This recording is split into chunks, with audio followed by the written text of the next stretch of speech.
One of the questions I've been receiving after previously green card lottery application, where we saw the new requirement, the introduction of the passport as a new requirement for people to be able to apply. I know millions of people have failed to apply for the green card lottery.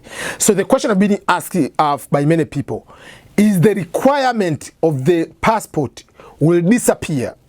Will the US government remove the passport requirement in the future green card lotteries, apart from this one which you have seen the new requirement has been introduced?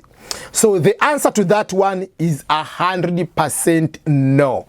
The US government will not go and change this new requirement, and I will explain to you why and what do you need to do to prepare for the next green card lottery application, and how can you be able to go away from what we call the passport requirement. So welcome everyone to the EBM Scholars.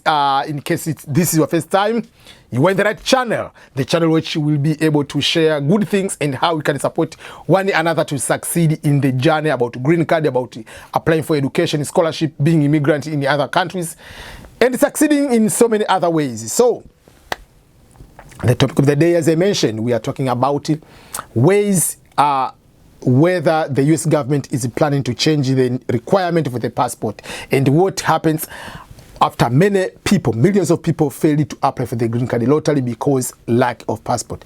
As we all know that in developing countries, it's very difficult, long process to apply and get the passport. So US government is not going to change that. So don't wait until October to start looking for the passport.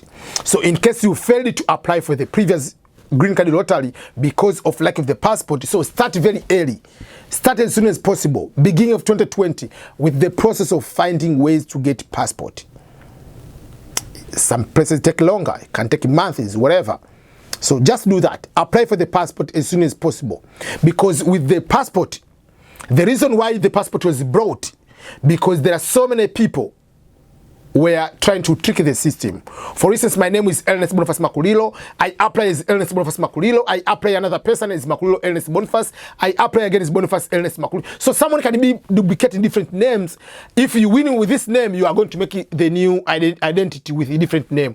Or some people, they are just going to create a lot of fake names and then they go to create an identity if they win. So it was just kind of like, it was a very messy situation. So wherever you think that you have a way on how you can beat the US system, you'll be caught, and many people, they have been caught. So the US government, among other things, other reasons they decided to find a way to protect people and to make sure that there is no duplicate application. Each person has equal chance of applying and winning.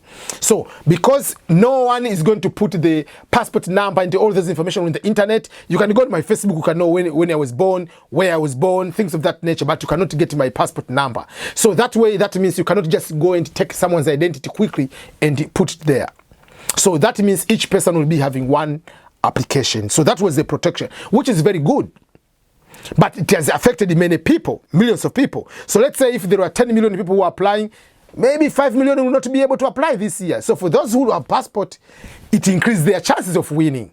For those who don't have passport, they'll be upset. So it is both a mixed feeling. For people who have passport, it's better. For those who don't have, it's not better for them.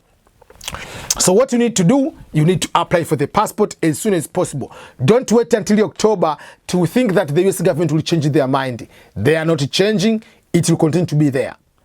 So in case you don't have a passport and at the time of application is there, what can you do? I already said previously, one of the way, apply for the temporary or emergency passport.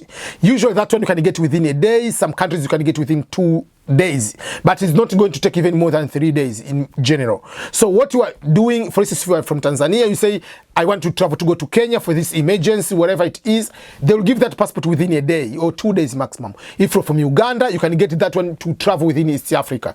If you're from SADC, you are saying that you are traveling within SADC. If you're from ECOWAS countries in West Africa, you say, oh, I'm moving from Ghana to Nigeria. It is easy, you can get this kind of emergency passport or travel document. So even if that passport is going to expire after maybe a month or 6 months, most of the time they give you 6 months, still that is a valid passport.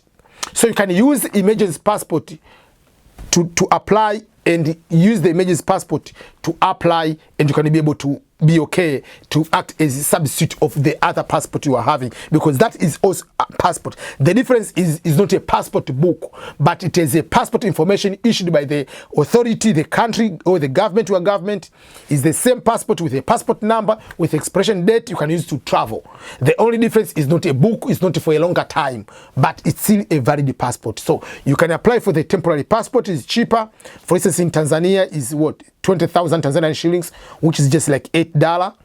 So it is easier to apply and to get those one, but the best way, just make sure that you have the passport.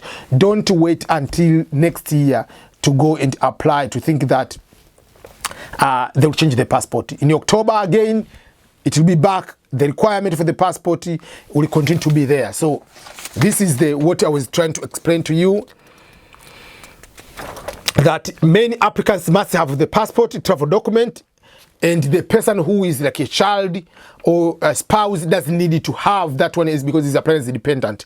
But if you're applying as a main applicant, you must have a passport, and by passport we mean this one, and you must have the passport number, which one the number will be here. So depending on whatever, it can be letters and numbers. Each country has different regulation or different style on how you can be able to get the passport, and the passport, how is it going to be presented. So that was just my quick video on importance of having a passport for the upcoming green card lottery. The requirement for the passport will be still there. So please share with anybody who is looking forward to apply, to make sure that is going to apply. And if you have a relative you want to help to apply for the lottery, make sure that you remind them in a very advanced way to apply for the green card, to apply for the passport, so that they can qualify to apply for the green card lottery.